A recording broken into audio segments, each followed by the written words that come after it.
Hello, and welcome to the Canadian Research Security Weekly Roundup. We're here to break down all the latest news where Canadian innovation, national security, and global competition all collide.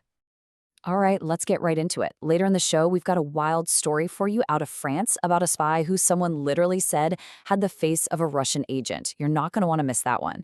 But first, we're going to kick off with some really positive news on Canadian tech wins.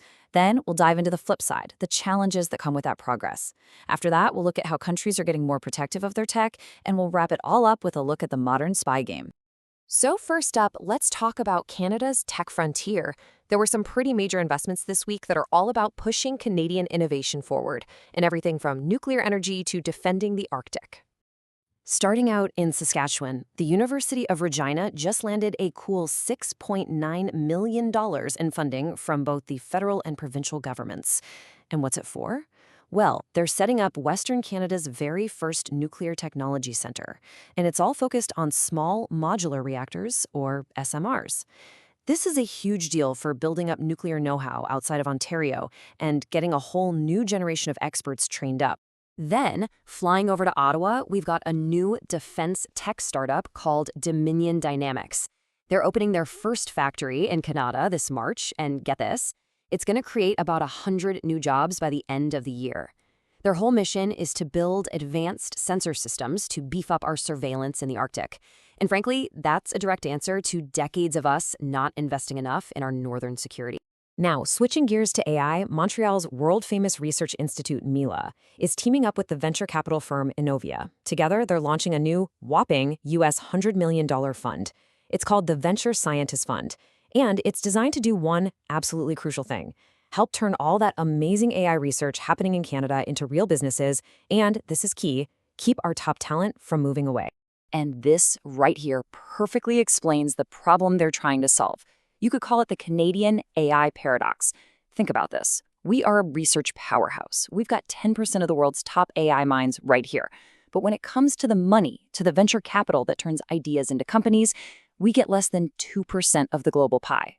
That's a huge disconnect. So this new fund is all about closing that. Okay, so we have all this amazing innovation happening, but of course, it's not all smooth sailing. With progress comes, well, a dilemma. It opens up fantastic new opportunities for sure, but it also creates brand new vulnerabilities that Canada has to be really careful about. And that brings us to this big question that was floating around this week. As AI moves from the digital world into the physical world, is Canada totally missing the boat on robotics? We're world leaders in AI software, but experts are starting to sound the alarm that we're falling way behind when it comes to the actual machines. So what's holding us back? Well, a few things are going on. For starters, outside of the auto industry, we just don't use a lot of industrial robots, and that's directly tied to our country's ongoing productivity problems. On top of that, our business culture can be a little cautious, let's say, which doesn't help. All this is happening while the global robotics boom is about to go into hyperdrive, with countries like China just sprinting ahead. And speaking of that global competition, a new trade deal means Canada is about to let in up to 49,000 Chinese electric vehicles every single year, starting this March. Now, on one hand, it's being pitched as a big opportunity, but on the other, it's raising some pretty serious red flags for cybersecurity experts. And here's why. These new electric vehicles, they aren't just cars anymore. They're basically rolling data centers, and they collect a ton of information. So you have to ask three really important questions. What data are they collecting? Where is that data being stored? And who ultimately has control over it? Analysts are pointing out that China has very different rules about data security, and there's a real fear that sensitive Canadian information could just be siphoned away.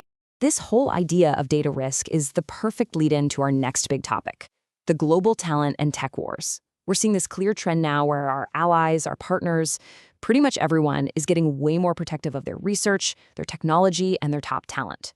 It feels like the era of wide-open global collaboration is starting to close. And you can see it happening all over. In the US, they're talking about giving priority to American citizens for federal research money. Hop over to the UK, and they're ditching their big international student targets. The EU is pushing for Made in Europe rules on green tech. And Switzerland is actually developing a national knowledge security strategy to guard against espionage. The message is pretty clear. Everyone is starting to build up their digital walls. And if you want to know how this actually feels for the people caught in the middle, check this out. An employee at the U.S. Department of Agriculture used one word to describe a new policy: dystopic.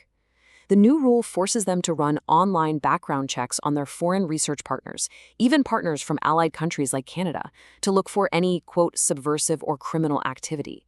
It's just a sign of this new, more suspicious time we're living in. So this atmosphere of suspicion, it isn't coming from nowhere. It's a reaction to some very real threats. And that brings us to our final section, and it's a big one: the modern spy game. These are real espionage stories that were in the news just this week, and they show just how high the stakes really are. Remember how we just mentioned Switzerland is building that knowledge security strategy? Well, this is exactly why. Their universities are completely rethinking security right now because of a case where an academic was accused of giving sensitive drone and missile navigation technology to Iran. Just that one incident is making the whole country reevaluate how they protect their research. Meanwhile, a story coming out of Taiwan sounds like something from a spy movie. It details how China is using online loan apps and social media to find and recruit Taiwanese soldiers. They target soldiers who are struggling with money, pay them small amounts, and get them to take pictures of sensitive military info. It's a really low-cost but high-impact way to gather intelligence. And now for the story I promised you at the top of the show. A deep-dive investigation in France uncovered a long-running Russian intelligence operation, and it's all summed up by this incredible quote from a former classmate of the spy. He had the face of a Russian agent. Now, this quote was about a man who went to France's most elite school for government officials, the ENA. You have to understand, this isn't just any school. It's basically where all of France's future presidents, prime ministers, and top diplomats are trained. And it turns out, one of their students was a Russian intelligence agent, placed there as part of a long-game strategy to get inside the very heart of Western power. So after all that, we're left with one really big question to think about. We've seen amazing Canadian innovation, the risks that come with it, and a world where every country is putting up its guard, with nations building these digital walls and vetting even their closest allies.